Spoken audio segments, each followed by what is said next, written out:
Muy buenos días, tengan todos y todos ustedes. Muy bienvenidos a este encuentro sobre el conflicto de Ucrania, los orígenes, la desinformación, el estado actual del conflicto de la guerra en Ucrania. Se organiza con el auspicio del Consejo Mexicano de Asuntos Internacionales. Este es un evento híbrido, un grupo que estamos presentes en el Club Industriales y un grupo nutrido de asistentes nos acompaña a la distancia y a quienes les damos un saludo y les agradecemos igualmente su presencia. Para mí es un privilegio en esta ocasión poder moderar esta conversación con tres embajadores acreditados en nuestro país, de la Unión Europea, de Polonia y de Finlandia, así como también estar acompañado de Rina Musali, quien es la coordinadora de la unidad de estudio y reflexión del COMEX establecido justamente en el tema que nos ocupa el día de hoy, de la guerra de Rusia y Ucrania. Entonces, si me permiten, voy a presentar muy brevemente a nuestros panelistas. Lo que nos interesará, sin duda, será conocer sus puntos de vista de manera que se dé muy breve. Rina Musali es analista sobre asuntos políticos globales y agenda mundial. Es desde 2009 la conductora del programa Vértice Internacional del canal de Congreso que todos conocemos, que hemos tenido la oportunidad incluso de participar. Recibió por su trabajo el Premio Nacional de Locución y la Medalla Jacobo Zabludovsky, el reportaje y análisis de geopolítica global, así como el galardón a la excelencia en medios de 2018 que otorgó el Senado de la República. Ella es profesora en UNITAM, pues ha tenido un número amplio de participaciones en ámbitos académicos y en los ámbitos de comunicación. Así que muchísimas gracias, Rina, por acompañarnos el día de hoy. Doy la bienvenida al embajador Joaquín Muñoz, quien es el embajador de la Unión Europea en México. El embajador Muñoz obtuvo el título en Administración por la Escuela de Negocios y la Escuela Nacional de Administración en Francia. Ha sido primer secretario de la Embajada de Francia en México, y embajador de Francia en Colombia, y actualmente como ministro de la delegación de la Unión Europea en México. Y bueno, yo soy un gran y querido amigo del comercio, así que soy embajador, muchísimas gracias por acompañarme.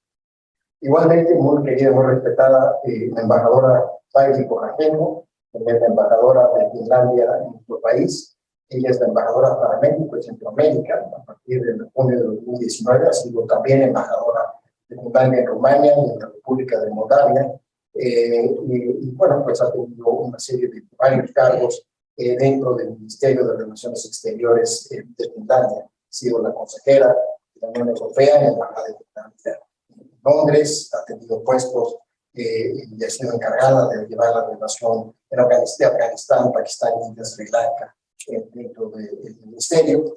Y anteriormente a ello fue corresponsal de radio y TV Noticias, actualmente con una participación amplia en el ámbito académico y ha tenido una maestría en Ciencias Políticas por la Universidad de Helsinki. Muy bienvenida, señora embajadora. Muchísimas gracias. Y el decano de los embajadores del día de hoy con nosotros es el embajador de Polonia, Maciej Zyngala, quien pues estudió, estaba comentando hace unos minutos, su doctorado en la Universidad Nacional, de manera que español tipo Puma, actualmente pues, es embajador de Polonia en México, lleva 4 años con nosotros. Fue el encargado de negocios, secretario de embajada de la República de Polonia en Chile. Ha sido editor de una revista, Literatura en el Mundo, tiene varias condecoraciones, como la Gran Cruz de San Carlos, otorgada por el gobierno de Colombia, y la Gran Cruz con la Estrella de Oro del Orden del Congreso de la República de Colombia. Tiene, como he mencionado, estudios de posgrado en Universidad de Varsovia y en estudios latinoamericanos en la UNAM. Igualmente, muy bienvenido y muchísimas gracias. Pues para iniciar esta conversación hemos planteado que cada uno de nuestros panelistas pueda intervenir unos 7 minutos, cosas de estilo, dándonos su punto de vista sobre el origen del conflicto, donde nos encontramos. Estamos en el 7º mes de esta guerra, que ha tenido diferentes, digamos, altibajos. En un inicio, como se planteó, se pensaba que sería una guerra de corta duración, con un resultado muy pronto para Rusia. Sabemos que no es así. Sabemos que ha habido un apunte en la reacción de Ucrania en estos últimos días. Escuchaba el día de hoy que los bombardeos de Rusia no solamente se han limitado a las ciudades, sino ahora a obras de infraestructura importantes, como el caso de una presa en el sur de Ucrania, que pone en peligro al recurso de personas, lo que significa una presa. En fin, hablaremos sin duda de los efectos tanto locales como los efectos que en otros países tienen, los países vecinos, y naturalmente la geopolítica, lo que implica la relación de Rusia con sus vecinos, en el caso de Finlandia, que tiene una frontera importante en términos de la proximidad inmediata, obviamente. Entonces, pues, adelante, Rina, empezamos. Pues muchísimas gracias, Sergio, por la invitación. Agradezco a COMEX y también a la Embajada de la Unión Europea, pues, por la celebración y organización de este importante evento. Bueno, yo voy a hablar de los impactos de la guerra Rusia-Ucrania en México. Y yo diría que es un tema pues muy poco estudiado, muy poco investigado, muy poco registrado, en donde los mexicanos en general no entendemos de dónde vienen las correas de transmisión de esta guerra. Una guerra que tiene profundas consecuencias geopolíticas, económicas, comerciales, diplomáticas, sociales y humanitarias. Para comentar sobre la guerra Rusia-Ucrania y sus impactos para México, primero tenemos que conceptualizar, aunque sea de manera muy breve, las grandes dimensiones y alcances de la guerra. La guerra tiene un impacto global planetario, tiene un impacto internacional, tiene un impacto regional e interregional, tiene un impacto temático por el juego de las multilateralidades que nos da la guerra y, por supuesto, un impacto específico ya en pues, el objeto de la plática de hoy, que es México. La guerra dinamita el orden internacional de la posguerra fría y tiene consecuencias expansivas y resonantes, ¿no? Tiene un componente adaptativo y yo creo que afecta a todos en mayor o en menor medida. Es un embudo, es una base espesa, muy compleja, que tenemos que decodificar, que tenemos que analizar, que tenemos que transparentar y sobre todo comunicar. La guerra es una guerra simétrica y pienso que afecta a diferentes círculos concéntricos, es decir, afecta a la Europa mediterránea, a la Europa occidental, a la Europa nórdica, a la Europa báltica, a la Europa del Este, al Cáucaso, Turquía y el Bósforo, Asia Central, Medio Oriente, India, y por supuesto al pensamiento geopolítico, estratégico y a la política económica y exterior de China, también a las Américas, como Estados Unidos, América Latina y México. Entonces, primero tenemos que partir y contextualizar pues, la corpulencia y la musculatura de la guerra para después dimensionar en su correcta proporción cómo nos afecta a México. Porque se trata de una guerra multiactores, multidimensiones, una guerra multitemática y también una guerra que tiene múltiples miradas. Y todo esto sucede en medio de una batalla informativa, en medio de una rivalidad entre las narrativas y una guerra hegemónica por conquistar precisamente la opinión pública y la construcción histórica de la Unión. Yo diría que para el caso de México hay 4 dimensiones del impacto de la guerra. Los impactos de la guerra en las políticas públicas de México, los impactos de la guerra como México como actor global, actor medio y global, los impactos de la guerra en la sociedad mexicana y los impactos de la guerra en la opinión pública y en la comunicación. Entonces, para hablar primero de las políticas públicas mexicanas, empezaremos diciendo que la guerra impacta a 3 poderes del Estado y a diferentes niveles de gobierno. Al Poder Ejecutivo, por supuesto, me refiero al Palacio Nacional y la Cancillería, que yo diría que es lo mismo, impactos de la guerra en la política exterior de México, el no involucramiento en sanciones y no al empleo de armas, toda la posición en organismos multilaterales, regionales e internacionales, la participación de México en el Consejo de Seguridad como miembro no permanente que termina nuestra participación en este año 2022, los posibles impactos de la guerra en el presupuesto, es decir, si la Comar o el Instituto Nacional de Migración de alguna manera ven incrementado su presupuesto para enfrentar todo el desafío migratorio.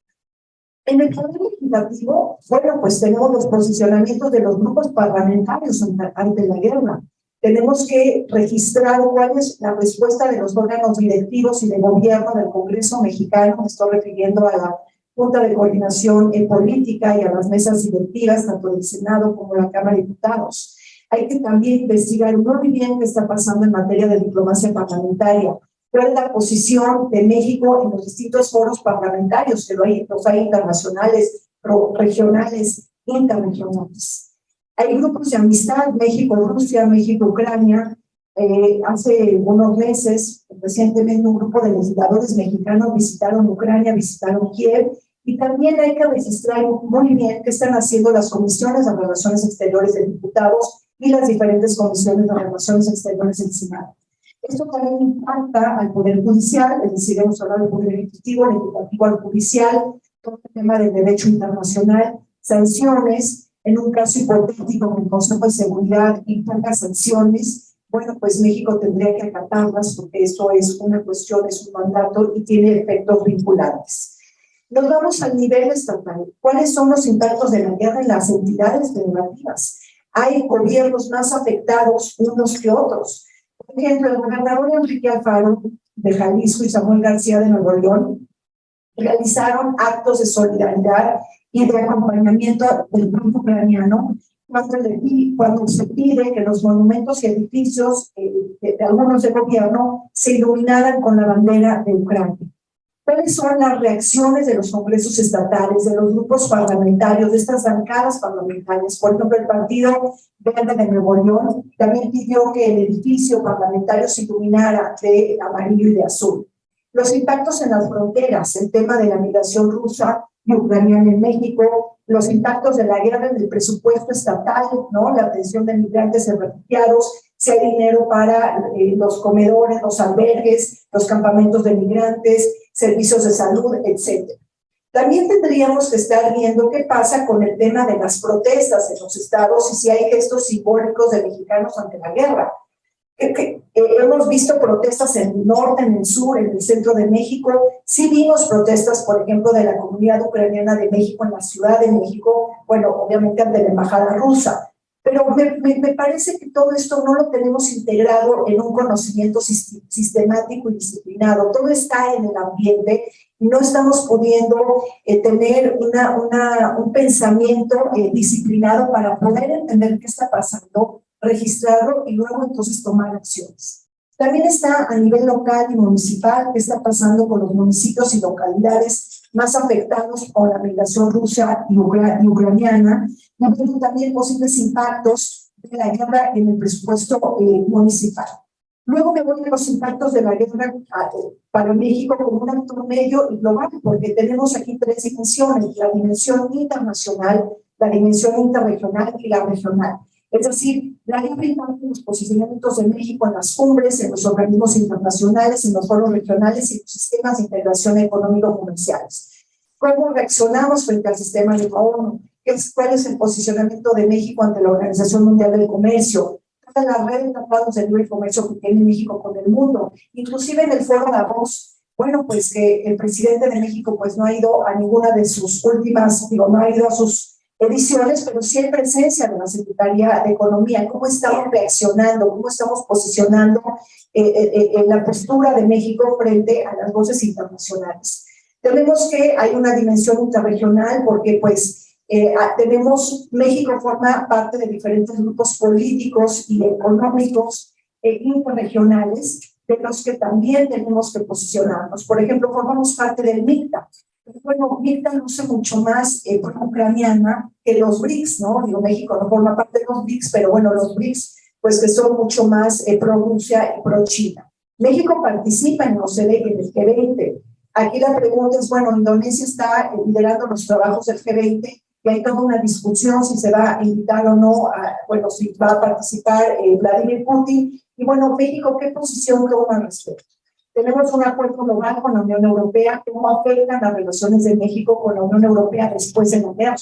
Somos parte del TIPAD y de la Alianza Transpacífico, y bueno, también tenemos que ver cómo impacta la guerra en todos los esquemas de integración económicos y comerciales, cómo afecta la guerra en el espacio iberoamericano, en el que México también participa. Tenemos la dimensión regional, nuestra posición ante la OEA, la CELAC, el TEMEC, Centroamérica, el Caribe, el Grupo de Puebla, tratados de libre comercio, y todo el tema del ally shoring, del nearshoring, que de alguna manera vemos como los dictados de la geopolítica, es decir, los tirones de la geopolítica tienen impactos directos en el tema del comercio, ¿no? Y en el tema de la economía internacional. Luego me voy a, para terminar, los impactos de la guerra en la sociedad mexicana. Bueno, pues la guerra impacta el ciclo económico mundial, el costo del divorcio ruso, de la economía occidental, y bueno, pues las afectaciones económicas en Occidente, los impactos de la guerra en la energía y en la sustentabilidad, en los alimentos y los impactos humanitarios. Es decir, los mexicanos somos consumidores. ¿Cómo impacta la guerra a los consumidores? Somos exportadores, somos importadores, somos productores, somos receptores de inversiones. ¿Cómo nos afecta la guerra, la distorsión en las cadenas de suministro? México forma parte de la Agenda 2030. Bueno, pues cómo se ha retrasado la Agenda 2030 y los objetivos de desarrollo sostenible. ¿Cómo afecta la guerra a nuestro nivel de vida? Si se ha incrementado o no la pobreza, el auge de la inflación, la pérdida de poder adquisitivo. ¿Qué pasa con el tema del petróleo, gas y las gasolinas? Que en México, pues hablar de gasolinas es todo un ticket político. La pérdida de poder adquisitivo ante el incremento de los insumos básicos como los cereales, los granos, los metales. Es decir, nos afecta la guerra también, pues como turistas, como receptores del turismo internacional, cómo nos afecta la guerra en el reacomodo energético mundial, en el mercado bursátil, financiero, política cambiaria y monetaria, y también somos receptores de migrantes y refugiados. Entonces, las actitudes, por ejemplo, de los mexicanos frente a los rusos, a los ucranianos, si hay xenofobia, si hay discriminación, si hemos atendido a mexicanos varados en el exterior, que son víctimas de la guerra, si, por ejemplo, hemos también en México tenido actos de rusofobia. Todo esto me parece que eso es muy importante. Y finalmente, ¿cómo impacta la guerra al ciclo de la comunicación global, a la opinión pública y a las audiencias mexicanas? El conflicto nos exhibe la guerra informativa, la guerra de las narrativas y también la guerra hegemónica por los relatos. Y esto está relacionado con la sociedad de la información, una sociedad conectada a Internet.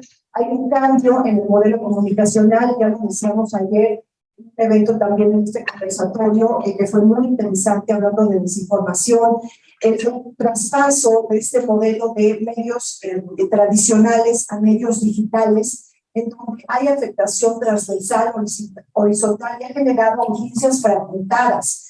Todo lo que se dijo ayer de los impactos de la desintermediación como un impacto comunicacional y cómo esto afecta precisamente a los intermediarios que relatan y cuentan la guerra. El cambio en el modelo tecnológico, ¿no? El tema de las plataformas tecnológicas, las redes sociales. Se habla que la guerra Rusia-Ucrania es la primera guerra en TikTok. Y bueno, pues nada de esto se puede entender sin el tema de los fake news, la desinformación, la propaganda y el fact-check. Y bueno, si efectivamente en México estamos haciendo periodismo de paz, si de alguna manera estamos generando piezas informativas, diferentes materiales comunicacionales para evitar los discursos de odio, para promover las soluciones negociadas, para desescalar el conflicto. Si tenemos acceso a fuentes de información independiente, cómo está todo el tema de la libertad de prensa en tiempos de guerra. Y bueno, pues efectivamente, si realmente, ¿cómo estamos los mexicanos teniendo preferencias sobre la guerra? ¿Qué pasa con la guerra en las redes sociales, en la mensajería instantánea? ¿Qué posiciones tenemos cuando nos levantan encuestas? ¿Qué dicen los mexicanos en el levantamiento de opinión? ¿Cómo están las preferencias de la guerra a través del Big Data, de ingeniería de datos, los algoritmos a favor y en contra? Concluyo. Los mexicanos no estamos conscientes de los impactos que genera la guerra, de la guerra Rusia-Ucrania. La guerra tiene muchos desdobles, tiene capas y tiene empalmes que nos golpean como sociedad. No estamos entendiendo las aristas de cómo se interrelaciona la guerra con nuestro presente y nuestro futuro, cómo se correlaciona el binomio de lo nacional con lo internacional. Tenemos un carácter profundamente hormiguero, los mexicanos provincianos, y no entendemos esas conexiones. Entonces, yo creo que tenemos que hacer una labor titánica para identificar, para registrar, para investigar, para analizar y para dar seguimiento. Y sobre todo para comunicar los impactos de la guerra y combatir el déficit de atención que ya se le está dando a la guerra debido a pues la hegemonía también de otras agendas. Entonces tenemos que hacerlo visible, tenemos que comunicar los impactos, tenemos que hacer pedagogía comunicacional, incidir en la opinión pública y bueno, pues también empoderar el conocimiento y sobre todo incentivar toda una batería de recursos humanos especializados que me temo que en estos momentos pues no tenemos. Muchas gracias. Muchas gracias, Rina. Creo que tus conclusiones son justamente el propósito de este tipo de reuniones, es decir, cómo logramos comunicar dentro de México la importancia de la guerra, los impactos que la guerra tiene en diferentes ámbitos. Mencionabas una gran batería de temas, se nos señaló lo que es cuál el comercio y ha venido trabajando y quiere trabajar más, es el tema de la seguridad alimentaria, que es un tema en donde de nuevo México ha tenido poca experiencia en comparación con otros países como Argentina, con este evento es posible gracias a la colaboración que Comexi tiene con uno de sus miembros corporativos más activos, que es la Delegación de la Unión Europea. Quiero reconocer el esfuerzo, el trabajo, el apoyo que hemos recibido, la colaboración que tenemos cotidiana con la Unión Europea, con la Delegación de la Unión Europea. Señor embajador, si está en la marca de comentarios, se permite. Muchas gracias, señor presidente, querido Sergio. Gracias a Comexi, gracias a todos los que nos acompañan aquí a la distancia. Y gracias por sus palabras introductivas y en particular de esta ponencia magistral que nos acaba de dar la Mussolini y que tiene que subrayar que esta guerra tiene efectos significativos para el mundo y para México.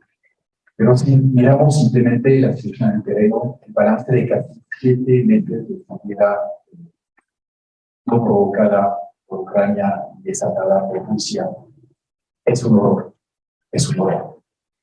Si miramos el balance humano, con casi 6.000 civiles ucranianos muertos, más de 8.000 heridos, según las Naciones Unidas, pero todo el mundo concuerda que esa cifra en realidad es considerablemente más alta. Más de 10.000 soldados ucranianos perdieron la vida. Y del lado ruso, difícil saber, pero se menciona la cifra de más de 50.000 soldados que murieron. Sin hablar de los heridos de ambos lados, del trauma psicológico para civiles, para soldados, los dolores de la guerra y todos los crímenes de las tropas rusas que están siendo documentados, crímenes de guerra y dirán más adelante los juristas si incluso hubo crímenes contra la humanidad por parte de Rusia en esta guerra. Así que lo que vemos es que Putin está usando como carne de cañón para algo que es una guerra contra el pueblo, una guerra contra los civiles ucranianos, ahora lo necesario contra las infraestructuras. Bueno, en realidad desde hace meses han bombardeado hospitales, escuelas, militarizaron la central nuclear de Zaporizhzhia, la más grande de Europa, bombardearon con tanques esa central nuclear antes de tomarla, terminarla ahora. Están bombardeando centrales eléctricas, presas, instalaciones agrícolas. En fin, eso no es una operación militar especial, como pretende Putin, es una operación criminal especial. Y ha sido claramente desde los primeros días de la invasión declarada ilegal por la Corte Internacional de Justicia, 13 votos a favor de 15 jueces. Entonces, la ilegalidad de esa invasión, el derecho internacional está bien establecida. Frente a esa situación, la Unión Europea y otros países hemos desarrollado una triple acción. La primera es el apoyo a Ucrania, el apoyo masivo. 15.000 millones de euros solamente de apoyo por parte de la Unión Europea. Si tomamos en cuenta el apoyo por parte de los Estados miembros de la Unión Europea, que si llegamos a los 20 millones, sin contar la ayuda militar, la propia Unión Europea por primera vez apoyó militarmente a otro país con 2.500 millones de euros, y los Estados miembros han hecho también lo propio. La segunda acción son las sanciones contra contra Rusia, 6 paquetes de sanciones adoptados por la Unión Europea, sanciones enfocadas al esfuerzo bélico ruso, no a la población rusa, no al comercio de alimentos en particular, como intenta evitar Rusia. Y finalmente, la triple acción es el apoyo a los más vulnerables a las consecuencias de la guerra, tanto en Europa como en el mundo. Y esto no lo hacemos solo, lo hacemos con somos más de 40 países en el mundo, que representamos más del 50% del PIB, que estamos desplegando de forma coordinada esos esfuerzos. Incluso un país como Suiza, que es un país icónico de la neutralidad, dijo, no nos podemos quedar. Los diputados se unieron, en particular a las sanciones europeas. La situación militar en el terreno me parece que está en un momento crucial donde está dando la vuelta. Hubo una primera fase que fue lo que llamaría la fallida Blitzkrieg de Putin, que fue contenida por las fuerzas ucranianas.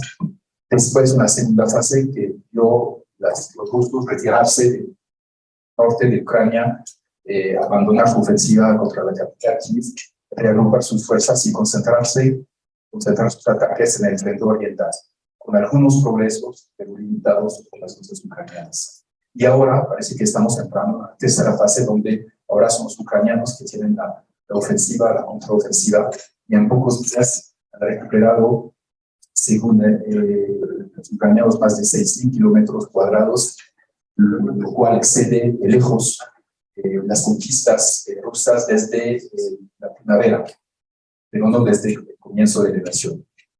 Así que vemos como la balanza de fuerza opera ahora más en favor de Ucrania. Eso era algo esperado. Sabíamos que todo el apoyo militar, los equipamientos de Ucrania necesitaban semanas o meses para desplegarse en el terreno. Ya se están desplegando. Y vemos por parte de Rusia un debilitamiento humano, porque 50.000 muertos, y la cifra real es más de la cuarta parte de 190.000 hombres que se lanzaron al ataque el 22 de febrero. Porque muchos que tenían un contrato limitado se retiraron de esta guerra y muchas pérdidas materiales por parte de Rusia en el terreno. Yo diría un debilitamiento moral que también vemos ahora incluso en los debates televisivos. La economía rusa está muy mal, está muy golpeada por las sanciones. Finge que las cosas van bien porque hay un excedente comercial, porque el rublo se ha recuperado después de una caída inicial, bueno, ahora ha vuelto un poco a caer, pero en realidad eso refleja simplemente el alza de los ingresos de hidrocarburos por la alza del precio, pero sobre todo la caída estrepitosa de las importaciones rusas. Las importaciones rusas son la clave de la economía rusa. O sea, es una economía que exporta materias primas y tiene que importar muchísimas cosas para funcionar. La producción automotriz se divide por 10.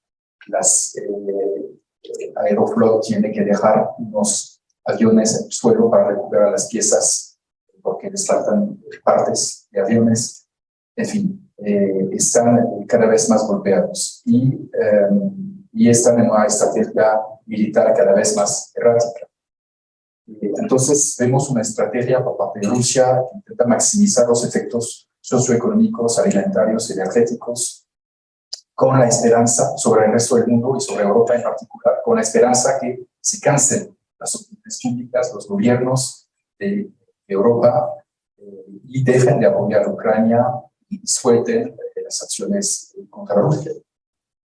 De hecho, Putin ha dicho que va a cortar el gas si no se levantaban las acciones. Entonces, eso demuestra que sí golpearán las acciones. Pero del lado europeo hay una decisión muy clara de mantener la presión. Eso lo dijo ayer la presidenta de la Comisión Europea, Ursula von der Leyen, en su discurso anual sobre el Estado de la Unión frente al Parlamento Europeo. Salió después a Kiev para reiterarlo. Y cuando vemos las encuestas de opinión, el 78% de europeos son a favor de las sanciones, 68% a favor del apoyo militar a Ucrania, el 86% en favor de la reducción de la dependencia a la energía rusa. Este tema energético obviamente es clave. Hemos ya tomado medidas para asegurar el abastecimiento energético de Europa durante el próximo invierno. Seguramente habrá algunos cortes, pero básicamente eso ya no es tanto una preocupación. Las reservas de gas ya llegan al 84%, hemos pasado nuestro objetivo que era de 80%, y hemos reducido ya considerablemente nuestra dependencia energética hacia Rusia. El gas ruso hoy en día no es nada más que 2.5% de las necesidades energéticas globales de Europa. El problema que tenemos todavía que enfrentar es el precio. Y también la presidenta von der Leyen anunció hay unas medidas muy fuertes que ya se han platicado con los Estados miembros para enfrentar esto. Entonces, ¿cuáles son las perspectivas para el futuro? Obviamente, en una guerra es siempre muy difícil hacer pronósticos. Una nueva ofensiva rusa parece poco probable a corto plazo por esa falta de recursos humanos, materiales y económicos que estaba comentando. Vamos a ver acaso seguir esta especie de estrategia nihilista donde Rusia intenta maximizar los daños contra civiles y infraestructuras. Es una posibilidad. Una tercera posibilidad es una oferta de negociación, ese al fuego por parte de Putin. Y ahí hay que ser muy cuidadosos de no caer en la trampa. La trampa que sería dar a Rusia un respiro para que Rusia en unos meses pueda reanudar su ofensiva después de haberse recuperado. Desde el principio estamos buscando que pare la guerra, pero no a cualquier precio, no en cualquier condición. No hay que premiar al agresor congelando sus conquistas territoriales. Entonces, un cese al fuego debe ir con el retiro de las tropas rusas y el respeto de la soberanía territorial ucraniana. Por lo tanto, es hoy, más que nunca, importante de mantener la presión sobre Rusia y decirle que ya tiene que retirar sus tropas de Rusia para esa agresión. Si somos muchos en pasarles este mensaje, quizás lograremos por fin parar esa guerra. Muchísimas gracias. Muchas gracias, embajador. Creo que con esta perspectiva que usted menciona, pues hay espacio para los siguientes comentarios sobre cómo se vive la guerra y las tensiones geopolíticas en países vecinos al conflicto, como es el caso de Polonia y de Finlandia. Comexi se ha esmerado, explicado, tratado de entender la realidad de la Unión Europea en general, la Unión Europea ampliada, de ahí que tenemos una unidad de estudio de reflexión que encabeza la maestra Erika Ruiz, justamente dedicada a estudiar, entender y generamos información sobre esto. Y bueno, pues creo que mejor ahora que podamos escuchar a la embajadora de Finlandia en México, la embajadora Pomajin, que nos comente cómo se vive en Finlandia, cómo se percibe en Finlandia el conflicto, además teniendo al gigante ruso literalmente junto a su casa. Bien, muchísimas gracias y muchas gracias por la bienvenida e invitación. Es una oportunidad importantísima para mí de poder compartir el punto de perspectiva de mi país que, como bien ha mencionado, comparte la frontera de Rusia de 1.344 kilómetros.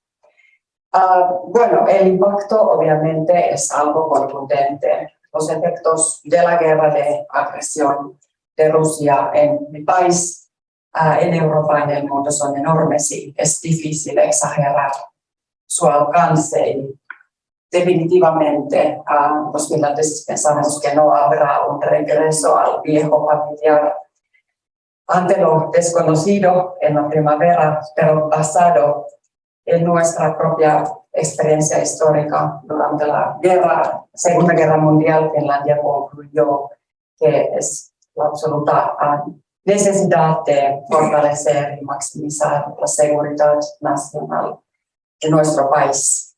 En principio, obviamente, ustedes conocen mi país y la tradicional política exterior de Finlandia, que el objetivo de Finlandia es la paz, la estabilidad en el mundo, en Europa y obviamente quisiéramos disfrutar de una frontera pacífica entre nuestros dos países, pero en las circunstancias actuales no queda mucho de la relación anterior de Finlandia con Rusia. La confianza se ha desaparecido y no hay ingredientes a la vista para un nuevo comienzo. Ahora no es el momento de construir conexiones, pero tampoco de cortar todos los lazos. Y todavía hay asuntos prácticos bilaterales para agruparnos y los canales de discusión también deben mantenerse abiertos por si acaso, incluso si no se van a usar activamente en este momento.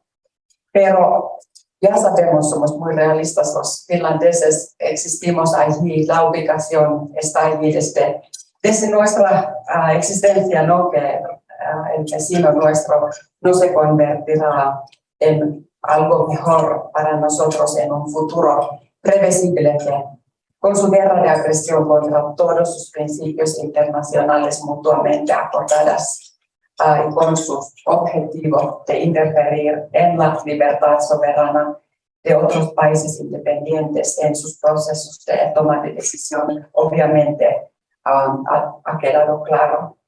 El apoyo de Finlandia a Ucrania ha sido muy fuerte a lo largo de estos 7 meses y antes ya de esto, desde ya la anexión ilegal de Crimea a Rusia. Además del apoyo político, económico y humanitario, hemos exportado herramientas de defensa.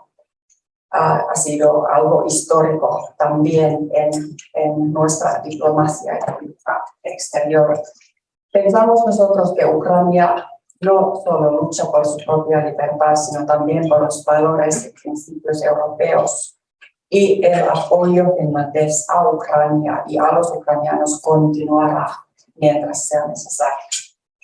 Bueno, ya hice mención del impacto más quizás concreto y conocido internacionalmente, el proceso de tomar la decisión de adherir la membresía en la Alianza de Defensa OTAN. Fue un proceso inclusivo, democrático. Todas las instituciones, con el gran apoyo de la ciudadanía, participaron en ese proceso muy corto de tiempo durante la primavera. No consideramos que la membresía en la Alianza de Defensa OTAN estuviese en conflicto con otros objetivos de nuestra política exterior, como la promoción de derechos humanos, la mediación por la paz o el desarme internacional. Pero el efecto preventivo será la adición más importante a nuestra seguridad. Tampoco podemos descuidar nuestra propia defensa nacional. Hemos sido históricamente un contribuyente a la seguridad, bueno, solamente no nacional, pero regional, y estamos convencidos que nuestra membresía va a tener un efecto estabilizador regional y en todo el continente europeo, obviamente, vamos a contribuir en la seguridad en todo el continente. A pesar de que la membresía nuestra va a duplicar la frontera existente de la OTAN con Rusia. Bien. No tampoco consideramos o imaginamos que Finlandia se va a convertir en algo más grande que es ahora. No cambia tampoco el firme compromiso con la paz y cooperación, pero consideramos que para la estabilidad nuestra regional es mejor intentar influir en este cambio que está en marcha como miembro, no solamente en la Unión Europea, pero también en la OTAN. En Finlandia tenemos el concepto que se llama concepto comprensivo o integral de seguridad. Para nosotros, la seguridad se trata de algo interna y externa al mismo tiempo.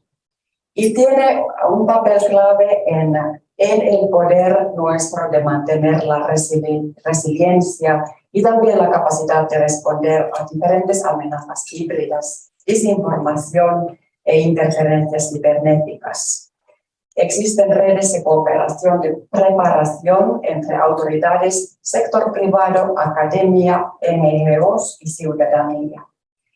Con esto quiero compartir que Finlandia está altamente preparada para enfrentar todo tipo de desafíos, ya mucho antes de nuestra decisión de solicitar la membresía en la Alianza de Defensa OTAN. Hemos también puesto al día todo tipo de legislación, como de las actividades de inteligencia, seguridad de redes, propiedad de bienes, territorios, legislación considerada de doble nacionalidad, etc.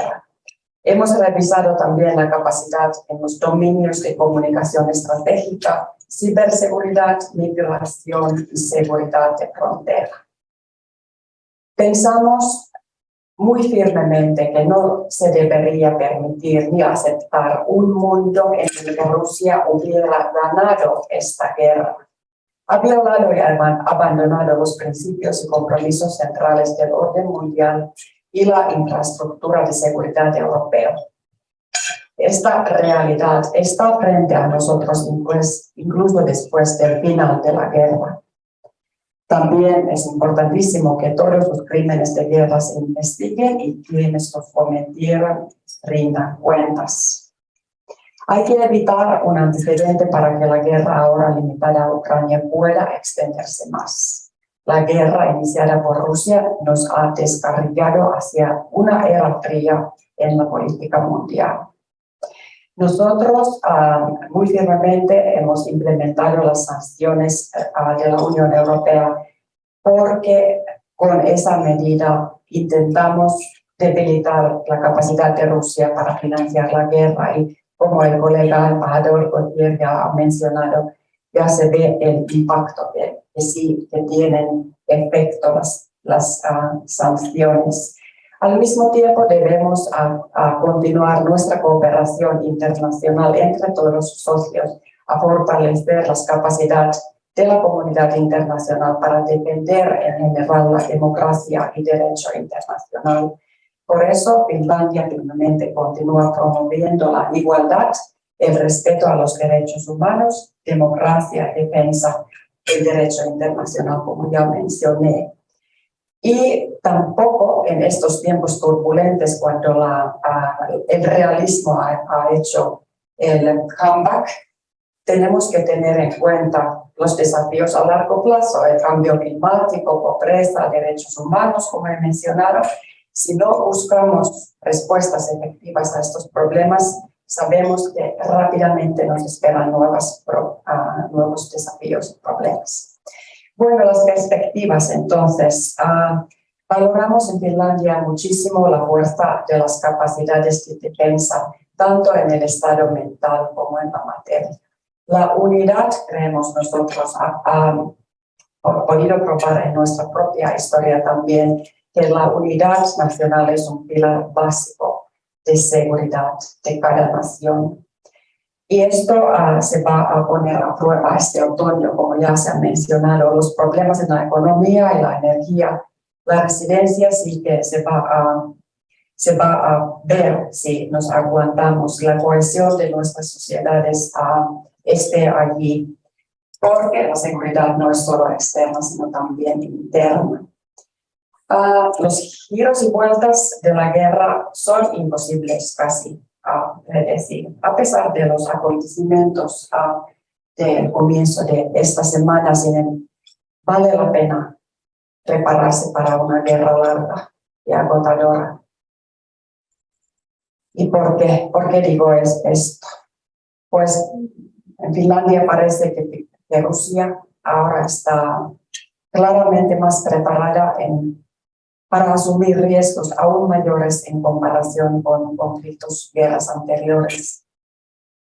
Y también que fue capaz de concentrar más de 100.000 soldados en la frontera de Ucrania sin una campaña general y todavía define sus acciones como operación especial, no como una guerra.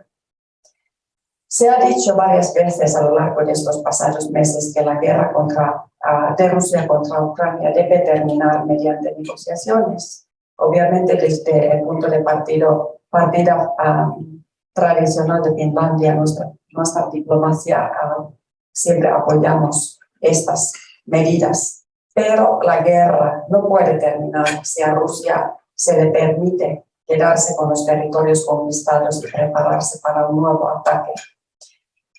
Entonces, pensamos nosotros que las conversaciones sobre negociaciones de paz son prematuras.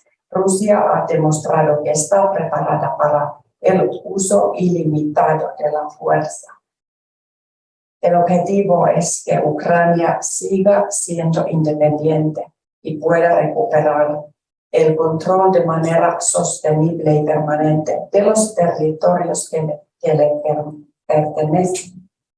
Y si Ucrania no gana esta guerra, la amenaza militar rusa obligará a Europa a un largo y costoso ciclo de equipamiento militar, y eso queremos evitar. Nadie asume que la guerra terminará con una rendición incondicional de Rusia. Llegará, desde luego, el momento de las iniciativas de paz y del acuerdo, pero hasta el momento, Rusia ha expresado de manera inequívoca que no le interesa la paz y que su firme intención es acabar con Ucrania. Por lo tanto, tenemos que continuar a defender el derecho de Ucrania de mantener su independencia y soberanía. No hay más remedio. Muchísimas gracias. Gracias, embajadora. Creo que usted nos muestra una realidad que existe, que quizá muchos no quisieran asumir, que es que la guerra va a durar, va a tener consecuencias en el tiempo todavía por verse. Otro país que es vecino del conflicto es Polonia.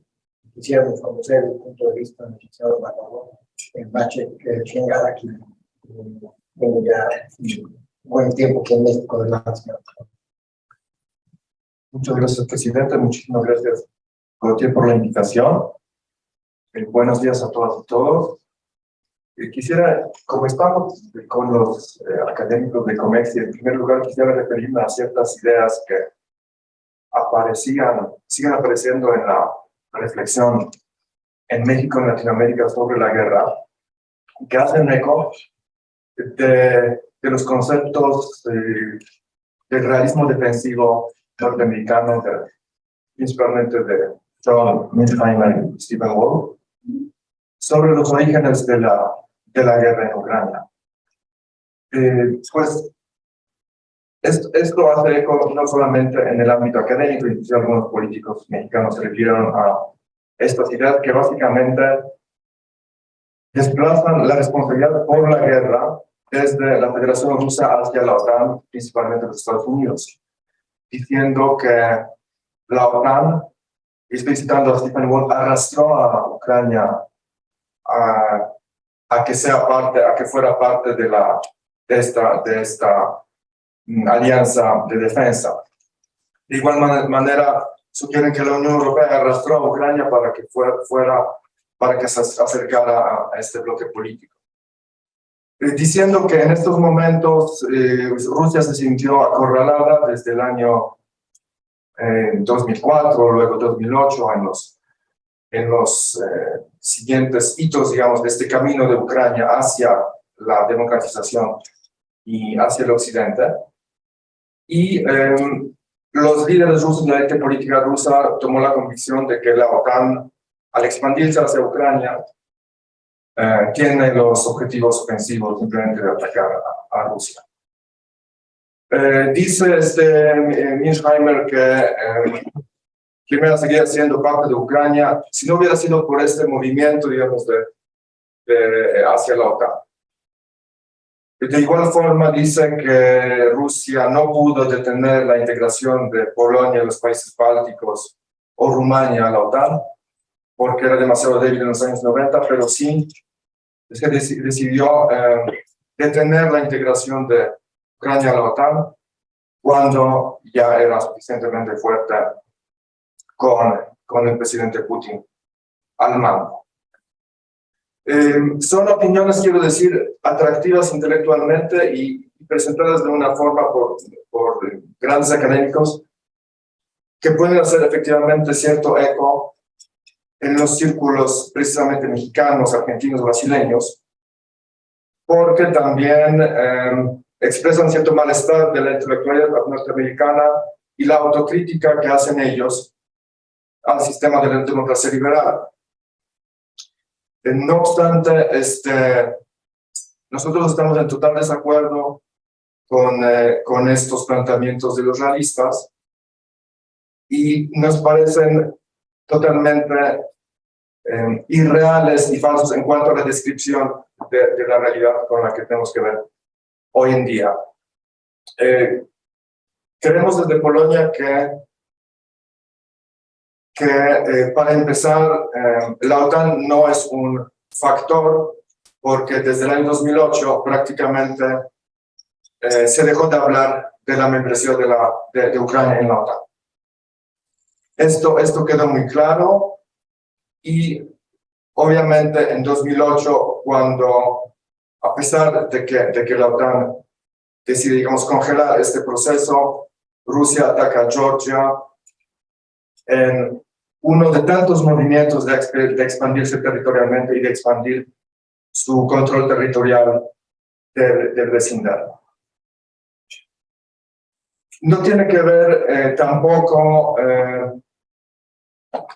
este concepto realista con la realidad, porque el principal motivo de la agresión es negarle a Ucrania efectivamente el derecho a la autodeterminación.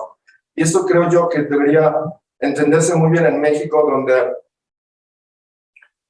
el derecho de la soberanía y la autodeterminación tienen tanto eco también en la clase política.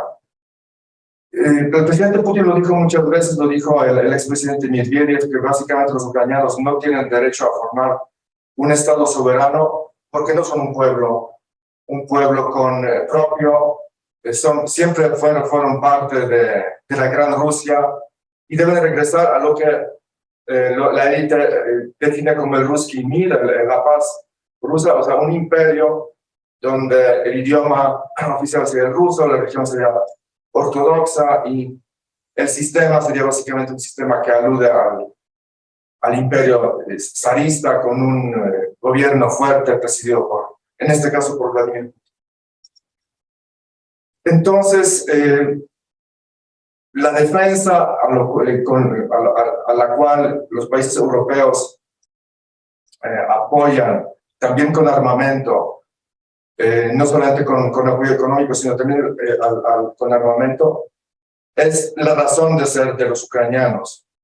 Aquí muchas veces vi la pregunta que están en la prensa: ¿por qué los europeos mandan armamento a Ucrania? De esta forma ponen más leña al fuego y básicamente no permitan que se acabe la guerra. Y es totalmente al revés, es decir, no apoyar a Ucrania en estos momentos hubiera significado la destrucción total de este país, de su pueblo. Se hubiera repetido miles de veces lo que pasó en Bucha, las ejecuciones de los civiles. Estaban preparadas las listas de la élite ucraniana independiente, tanto política como intelectual, que iba a ser o encarcelada o simplemente ejecutada, eliminada por los rusos. Entonces, sin ese apoyo que prestaron muchos países, la Unión Europea y muchos países, también Polonia, Finlandia o países relativamente lejanos como España, ¿no?, con el armamento, Ucrania hubiera sido destinada a la destrucción, al sometimiento al vecino, a la pérdida de cualquier posibilidad de crear un Estado independiente. Y el origen, a nuestro modo de ver, de la guerra, aparte de lo que llamaría yo el no imperialismo revisionista ruso, o sea, idea que tiene Vladimir Putin y otros políticos y teóricos rusos de reconstruir el imperio, inclusive en las fronteras de principios del siglo XX. Aparte de este objetivo delirante, también son las aspiraciones occidentales europeístas de Ucrania, que fueron expresadas tantas veces, muy fuerte en 2004, 2014, 2013 y 2014, cuando efectivamente todo el pueblo ucraniano tomó la opción pro-occidental de asociarse con la Unión Europea, de buscar la asociación europea, teniendo la alternativa, o es la Unión Europea, o es el Occidente, o es Rusia. La verdad es muy poco lo que Rusia le puede ofrecer a Ucrania, en términos de desarrollo económico, en términos de construir un Estado moderno. Y en este sentido, viendo un poquito a Ucrania, creo yo, a los países centroeuropeos que nos integramos en la Unión Europea, se pudo apreciar todo el proceso de cambio que hemos sufrido los países bálticos, Polonia, Eslovaquia, República Checa, Rumania, que básicamente nos dio prosperidad y nos dio un sistema democrático estable, con un Estado de Derecho estable. Así que esta aspiración europeísta fue la máxima amenaza por razones internas para la élite política rusa, porque si a Ucrania le fuera bien en su acercamiento a la Unión Europea y en su transición democrática, el propio pueblo ruso podría verlo como un ejemplo, desde el punto de vista del presidente Putin, pues un ejemplo bastante nefasto para su futuro político o el futuro de sus colegas. Hay también otro elemento que es bastante irracional.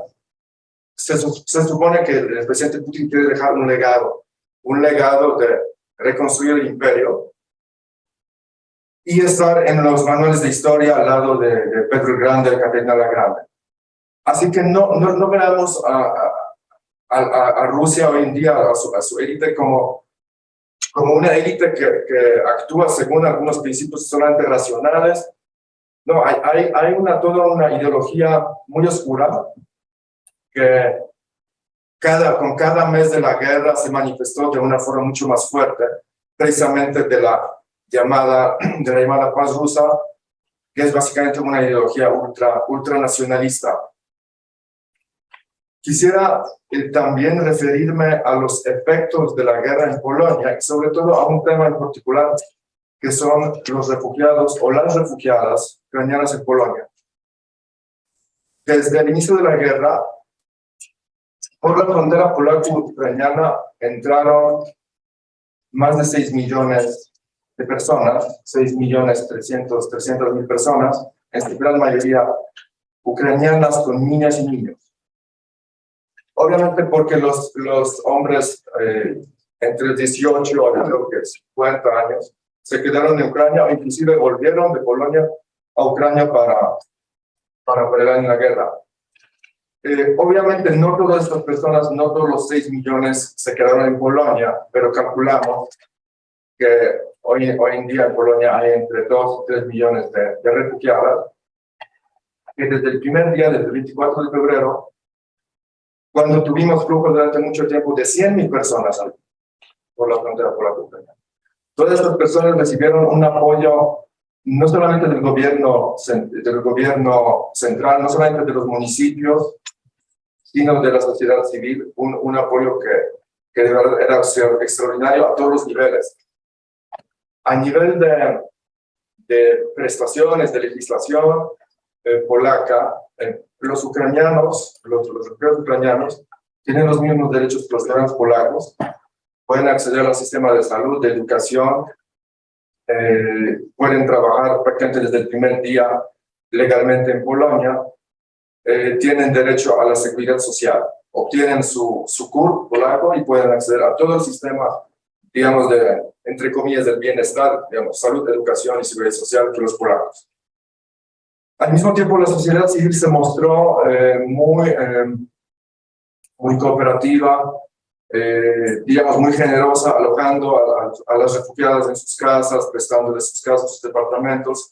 Los empresarios, que normalmente tienden a ser un poquito más egoístas, hicieron un enorme esfuerzo también para alojar en el primer momento a los ucranianos, por ejemplo, en grandes espacios de exposiciones, ¿no?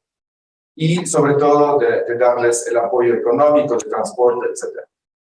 Entonces, pasamos la prueba, ¿no? Pasamos la prueba no solamente porque los ucranianos es un pueblo hermano con el que nos identificamos, no solamente porque tenemos una cercanía cultural y lingüística con ellos, sino que creemos profundamente, como ha dicho la embajada de Finlandia, que los apetitos de Rusia no necesariamente se detienen en Ucrania.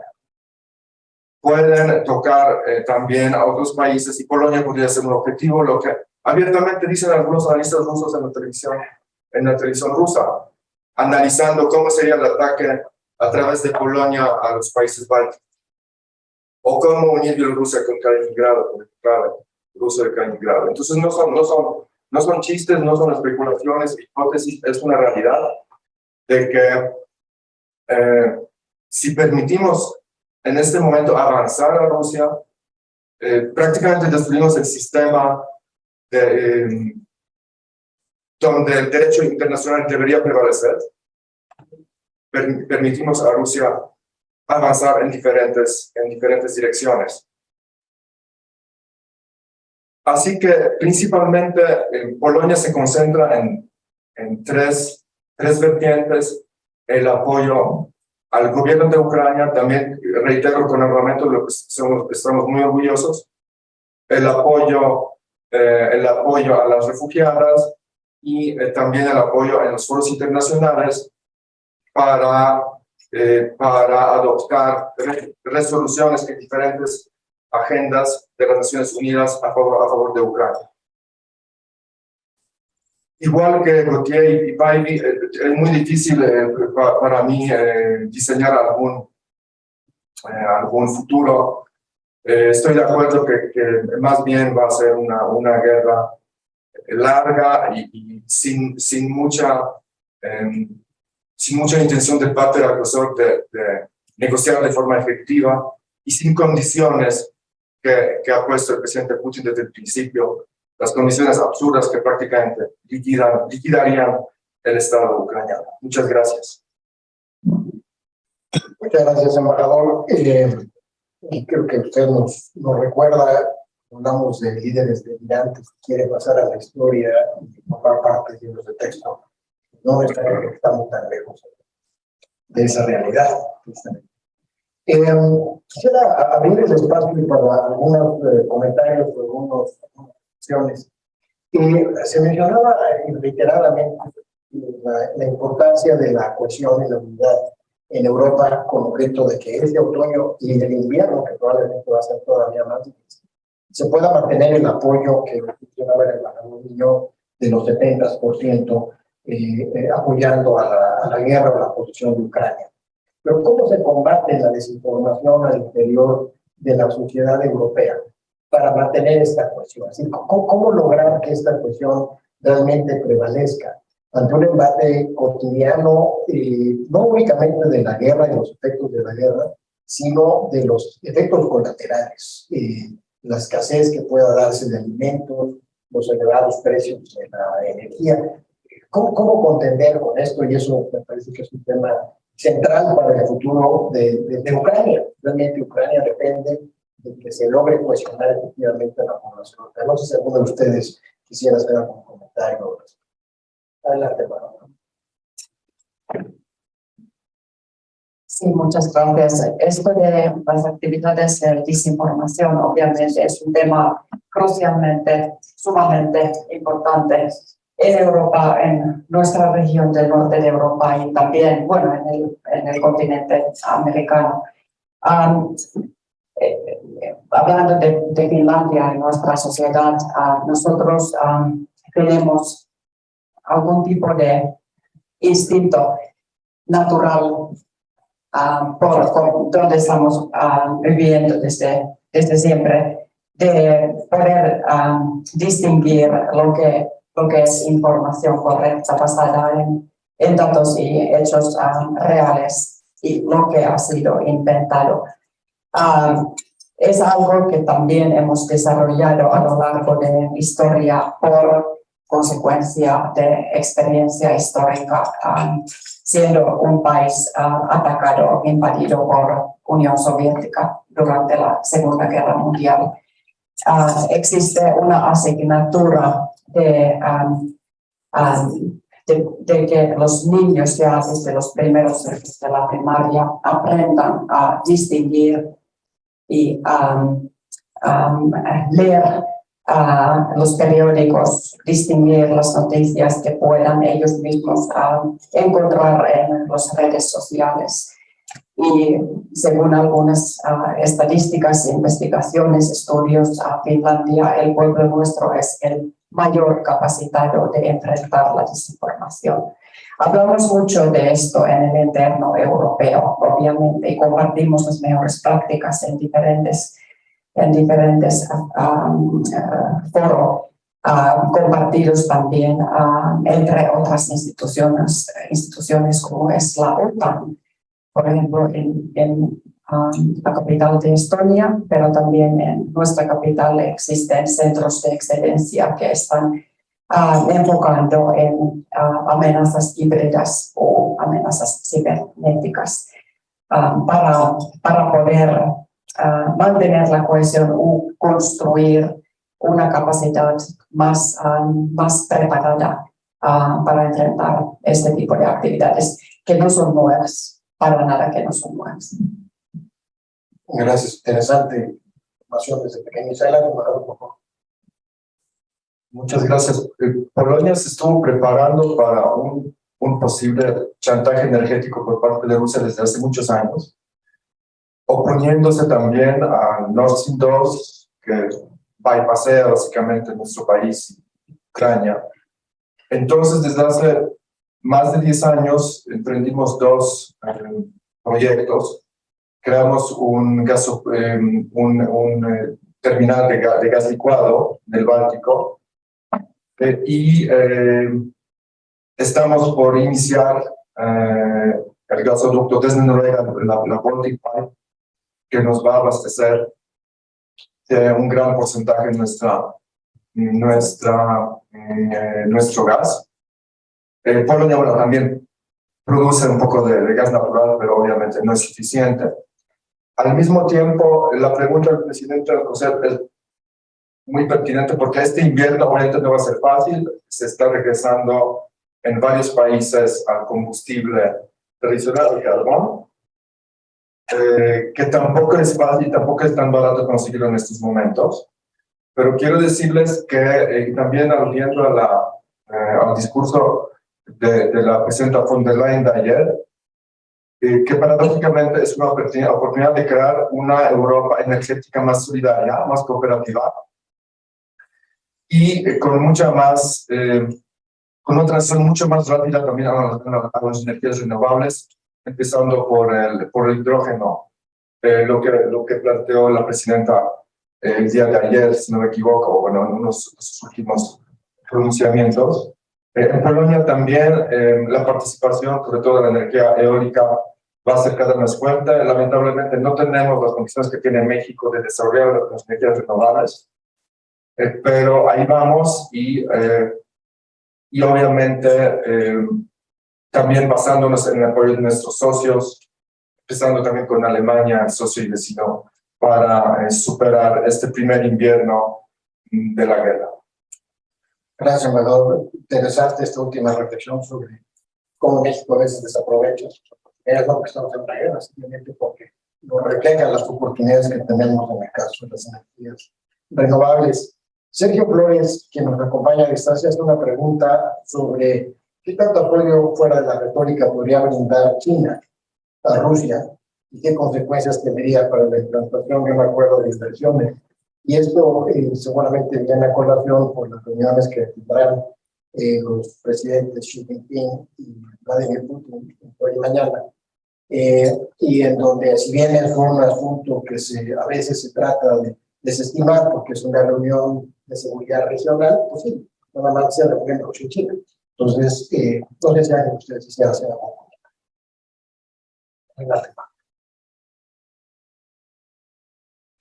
Yo creo que el papel de China efectivamente es claro, podría ser clave en esta crisis. Si China desde el principio hubiera apoyado el esfuerzo diplomático, por lo menos, frente a Rusia, para decirle a Rusia que está rompiendo un orden internacional y unos principios que son importantes incluso para China. El principio de integridad territorial de un país, para China, que defiende tanto el principio de una sola China, es clave. O sea, China debería estar, me parece, a la vanguardia, a cabeza de la defensa de ese principio. No ha sido el caso. Y hemos visto como China y otros países, al contrario, se han aprovechado, digamos, para abastecerse en hidrocarburos baratos que Rusia no puede vender hacia Europa. Después, los lazos económicos de Rusia con Europa son muy estrechos y muy difíciles de reemplazar a muy corto plazo. Así que China puede apoyar de cierta forma la economía rusa. No quiero lograr imaginarme que apoye militarmente a Rusia, eso sí sería muy grave.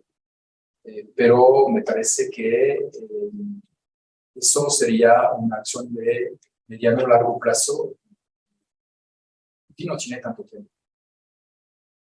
Gracias. Vamos a abrir un espacio, si hay alguna reflexión, alguna pregunta que nos acompañen. Erika, por favor. Sí, gracias. Gracias. Lo primero, agradecer las presentaciones fantásticas y creo que nos dan un panorama muy completo de qué es lo que está pasando y, como bien decía Rina, algo que no se está discutiendo en este país, lamentablemente, porque seguimos mirándonos el ombligo sin entender que también estamos involucrados, simple y llanamente porque estamos conectados con este mundo en plena turbulencia. Dos preguntas que quiero hacer. La primera, esto está obligando a este proceso de integración el europeo a plantearse su dimensión geopolítica. Han hablado de su brújula estratégica, etcétera.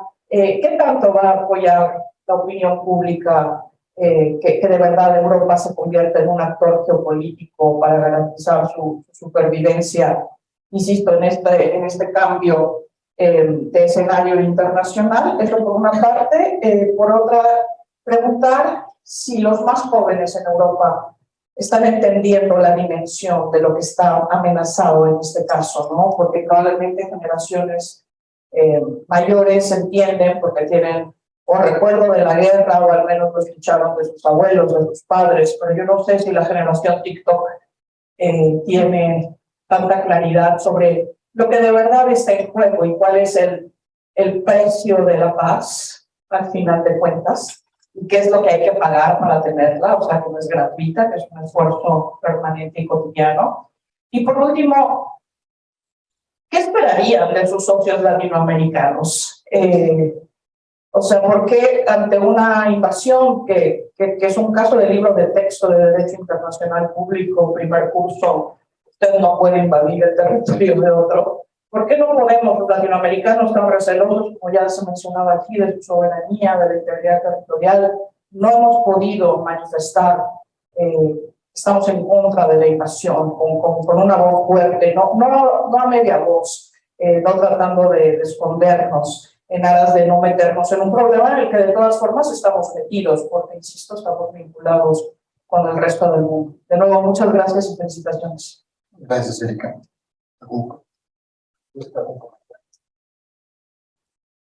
Embajador. Bueno, muy buenas preguntas. Rápidamente, las encuestas en la Unión Europea desde hace muchos años muestran que una de las principales cosas que los ciudadanos europeos esperan de la Unión Europea es justamente ser un actor geopolítico más activo, más protector de ellos. Entonces, yo creo que ahí la Unión Europea por fin está respondiendo a esa expectativa, pero implica sacrificios, es lo que vemos actualmente. Y bueno, hay que ver si las opiniones públicas van a aguantar esos sacrificios que son presupuestales, económicos, más inflación, menos consumo energético. Pero vemos también que muchos europeos ya han dicho que han tomado medidas para reducir su consumo energético. Es la gente que tiene conciencia. Para los jóvenes, yo creo que de cierta forma eso es justamente una guerra que les muestra una situación de la cual no estaban conscientes. Entonces, yo creo que puede tener justamente un efecto pedagógico sobre la juventud, que sí, yo creo que a través de las redes sociales puede tener acceso mucho más directo, material, que las generaciones anteriores la tenía, ¿no? A través solamente de la lectura de los periódicos, de escuchar relatos o cuentos desde la mano. Y finalmente los países latinoamericanos, yo creo que cualquier gesto de empatía, aunque sea simbólico, a favor de mostrando la solidaridad en Ucrania y el apego a los principios es importante. Los latinoamericanos votaron masivamente condenando la invasión de las Naciones Unidas y obviamente eso fue muy importante, no hay que disminuir, minimizar la importancia de eso. Después yo creo que hay un efecto que juega también esta falta de unidad justamente entre latinoamericanos. Si hubiera una organización en América Latina que pudiera justamente un poco permitir a los latinoamericanos de hablar con una sola voz, yo creo que por lo menos algunos países latinoamericanos, yo creo que eso ayudaría. Y la Unión Europea nos ayuda mucho a atrevernos, porque a veces como país individual no es fácil tomar una posición en un conflicto así de esa magnitud. Cuando somos un bloque, somos más fuertes y lo hacemos más fácil. Adelante, Reina, por favor. Sí. A mí me gustaría incluir, digo, en este conversatorio que me parece que ha sido muy enriquecedor y que nos deja muchas, nos abre preocupaciones, incógnitas, pero también nos invita a la reflexión. Integrarlo también en toda esta discusión de las autocracias y las democracias, porque en el trasfondo lo que estamos viendo es pues un choque de valores, de principios y de agendas políticas y económicas completamente distintas. Mientras que Putin está jugando con una guerra como si fuera en el siglo pasado, ¿no? Es decir, con un perfil geopolítico, con conquistas territoriales, con conquistas marítimas, con conquistas, por decirlo así, primitivas. Occidente está jugando con una guerra económica en un mundo globalizado, interdependiente, fusionado. Entonces sí tenemos una conceptualización completamente distinta, un Vladimir Putin que de alguna manera está pues poniendo por delante las zonas de influencia cuando pues tenemos la otra visión de imponer sobre todo los dictados del derecho internacional, ¿no? Y la autodeterminación de los pueblos, porque también los pueblos pueden defender su destino militar, pues definiendo ellos qué quieren, a qué alianza militar pertenecer. Sobre América Latina, pues en mi visión es, yo diría, muy pesimista, porque yo sí veo una pérdida de importancia de América Latina en la geopolítica global. Tenemos una falta de relevancia allá afuera, y cada vez estamos menos participando en los circuitos políticos, económicos, diplomáticos, científicos y tecnológicos.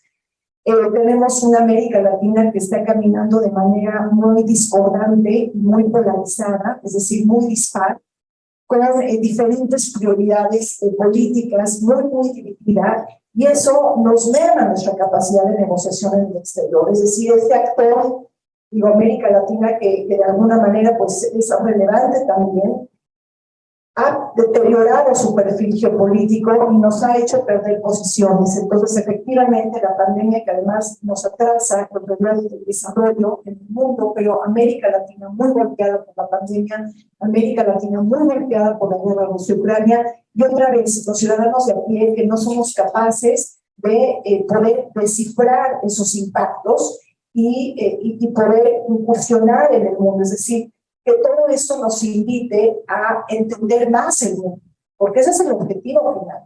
Es decir, el mundo no es ajeno ni a los latinoamericanos ni a los mexicanos, pero ni siquiera estamos enterados que esto nos golpea en el bolsillo. Entonces, ¿quién le va a comunicar? Bueno, los medios, por supuesto, pero estamos comunicando los periodistas, estamos entrenados en periodismo de paz, estamos entrenados en hacer relatos, estamos entrenados en contar estas historias con base en hechos, en datos. Eso creo que también está faltando mucho, es decir, nuevamente no estamos capacitados en términos de comunicación, o se hacen esfuerzos quizá aislados, pero efectivamente se está normalizando la guerra y no estamos pudiendo ocupar el déficit de atención que tienen los latinoamericanos y los mexicanos en particular, ¿no? Digo, más allá de las generalidades y de que hay singularidades en cada país latinoamericano, yo creo que es una llamada de atención en ese sentido. Gracias, Reina. Sí, muchísimas gracias por las preguntas muy importantes. Bueno, desde el punto finlandés, obviamente, la membresía en la Unión Europea fue una solución, una decisión basada en seguridad.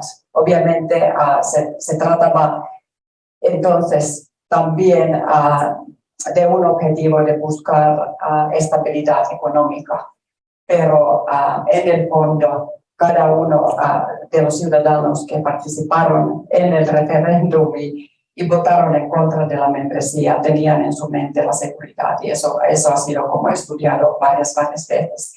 Entonces, por consecuencia, Finlandia ha sido uno de los países miembros desde su membresía, desde 1995, que más ha apoyado la Unión, y que los ciudadanos individualmente han interpretado que merece la pena, que el valor añadido de la membresía ha sido muy amplia. Entonces, ahora se ha notado de que está en aumento otra vez el apoyo a la Unión Europea. Entonces, sí que se entiende el valor de Europa en estos tiempos de cambio. En cuanto se trata de los jóvenes, lo mismo estoy explicando. No hay una familia en Finlandia que no hubiese perdido a alguien o un terreno o una casa durante la guerra mundial, durante la invasión de Unión Soviética contra Finlandia en 1939, en la guerra de invierno. Así que no es un pueblo que estuviese hablando de este pasado, pero es como pertenece a la cultura, es una tradición, es un orgullo, el significado de la unidad, de poder desafiar problemas juntos de cualquier cosa. Y por ejemplo, el servicio militar sigue siendo muy apoyado, es voluntario para las chicas, pero obligatorio para los chicos. Y, por ejemplo, ahora desde 7 meses hay una gran demanda a participar en cursos de defensa del país de cualquier tipo, que son también es una decisión voluntaria de cada una. Suena muy como bélico, ¿no? Pero no lo es. Es una parte de nuestra sociedad, como ya he hecho referencia al concepto de seguridad integral. Cada participante, cada actor en diferentes sectores de la sociedad sí que siente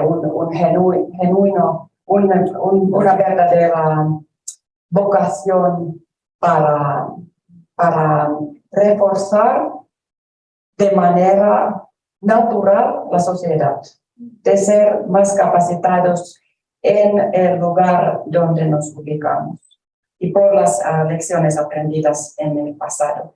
Y México, obviamente, que continúe el diálogo abierto, transparente, este tipo de eventos son muy bienvenidos, importantísimos para que haya información de lo que está ocurriendo en Europa. No es algo lejano, es algo que en el mundo interconectado estamos tan cerquitas aquí, estamos muy cercanos al continente europeo, porque se trata de una guerra contra nuestros valores compartidos que son internacionales, mundiales, y que México, junto con la Unión Europea, Polonia y Finlandia, ha estado defendiendo desde docenas de años en los foros multilaterales. Hemos trabajado mano a mano y que continúe eso, porque estamos como frente a algo desconocido también, que será el como futuro del sistema internacional basado en redes, como bien se ha mencionado aquí. Muchas gracias. Muchas gracias, embajadora. Estamos llegando al término de este encuentro. Yo les pediría a los embajadores si quieren hacer alguna reflexión final. Sí, muchas gracias. Respondiendo a su pregunta, en Polonia los jóvenes son los más entusiastas en cuanto al apoyo a los refugiados. Y como ha dicho también el embajador de Finlandia, para nosotros haber sido un país satélite de la Unión Soviética es algo muy reciente. Hace 30 años teníamos en nuestro territorio 80.000 tropas rusas, hay que decirlo claramente, que salieron en noviembre de 1992 de Polonia, mucho después del proceso de la democratización de Polonia. Entonces es muy reciente.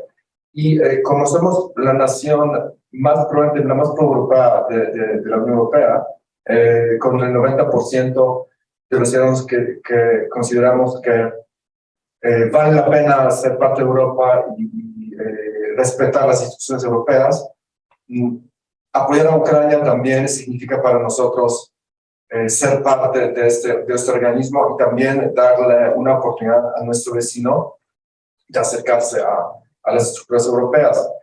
Y lo otro, ¿qué esperamos de los americanos? Yo creo que aparte de México es un actor muy relevante, el Consejo de Seguridad, de las agencias tan importantes como la Agencia Internacional de Energía Atómica, donde hoy día se va a votar justamente una resolución sobre la seguridad de las instalaciones nucleares en Ucrania. Entonces, contamos siempre con el voto de México y con su firmeza que mostró en el Consejo de Seguridad o en el G20 en Indonesia, en la última reunión ministerial. Pero también hay otro aspecto, se podría combatir más la desinformación rusa. ¿Cómo así que Russia Today está en cualquier plataforma de cable? Russia Today, que también es una creación muy hábil, no muy inteligente, digamos, de la propaganda rusa, pero en cuanto a sus noticieros son fake news, básicamente, ¿no? Que se divulgan por Twitter, por los ejércitos de bots.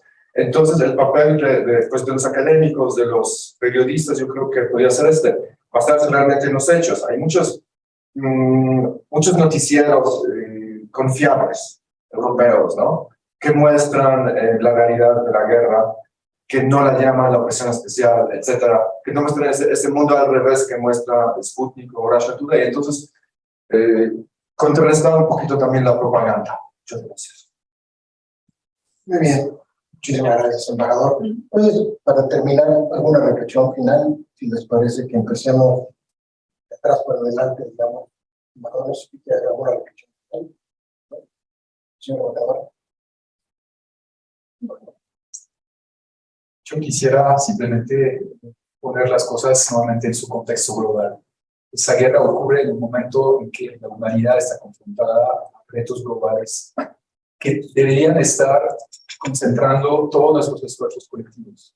Y estamos perdiendo recursos, tiempo, esfuerzos en una guerra absurda desatada por Rusia. Pero esa guerra yo creo que tiene otro vínculo con esa cuestión de los temas globales. Si no somos capaces de encontrar colectivamente una solución para preservar el orden internacional a nivel de paz y seguridad, yo no veo cómo podríamos ser capaces de construir las alianzas colectivas necesarias para enfrentar esos retos globales. Entonces, para mí es otro elemento, otro carácter esencial de ese conflicto, es de cierta forma saber si la humanidad va a salir reforzada moralmente y con la capacidad, la convicción de que se pueden arreglar los problemas con una acción colectiva, o si al contrario vamos a salir ahí, que será sálvase quien pueda, la ley del más fuerte, el egoísmo nacional que prevalezca. Muchas gracias, embajador. Sí. Bueno, quizá comentar sobre la posición de México frente a la guerra. Efectivamente, sí hemos tenido una voz de condena, nos hemos unido a la voz de la conmoción internacional. En el Consejo de Seguridad hemos tenido una voz clara, somos el país miembro no permanente en la Asamblea General de la ONU, en el Consejo de Derechos Humanos. Es decir, hemos condenado la invasión en los principales foros diplomáticos y multilaterales. No hemos enviado armas, no nos hemos sumado al paquete de sanciones, junto con otros países latinoamericanos como Brasil, Argentina. Y bueno, por otro lado, comentar que pues hay que esperar un poco lo que pase mañana con el discurso del 16 de septiembre del presidente, que bueno, pues ya no se va a hablar sobre el diferendo energético en materia de consultas TEMEC, sino pues se va a hacer una propuesta de un comité de paz que se incluya hasta el momento se ha dicho que se quiere incluir al secretario general de las Naciones Unidas, a Guterres, también al primer ministro de la India, Narendra Modi, al Papa Francisco, y bueno, pues esperemos que a este discurso mañana, y bueno, una propuesta que se pretende oficializar en la Asamblea General de la ONU en Nueva York, que va a tener lugar en estos días a través de la Cancillería. Gracias. Muchas gracias, Rina. Pues muchísimas gracias a los embajadores de Finlandia, Polonia y la Unión Europea. Gracias, Rina. Gracias a todos quienes nos acompañaron. Creo que este es seguramente uno de muchos otros conversatorios que tendremos sobre este tema, lamentablemente, porque creemos que así continuará la guerra. Pero que es importante reflexionar no solamente en su dimensión local, regional, en Europa, lo que implica a nivel mundial, como bien se mencionaba, en los tiempos y recursos que estamos perdiendo frente a otros retos de la humanidad, concretamente el cambio climático, pues que afecta a todos los países. De nuevo, muchas gracias por la confianza de la Unión Europea, de la delegación de la Unión Europea para con Conexi. Y bueno, pues nos veremos en una próxima ocasión. Muchísimas gracias. Felices fiestas patrias. Lamento que el cuerpo diplomático no se haya invitado para la celebración del día de hoy, pero bueno, siéntanse invitados a festejar nuestra independencia. ¡Viva México! ¡Viva!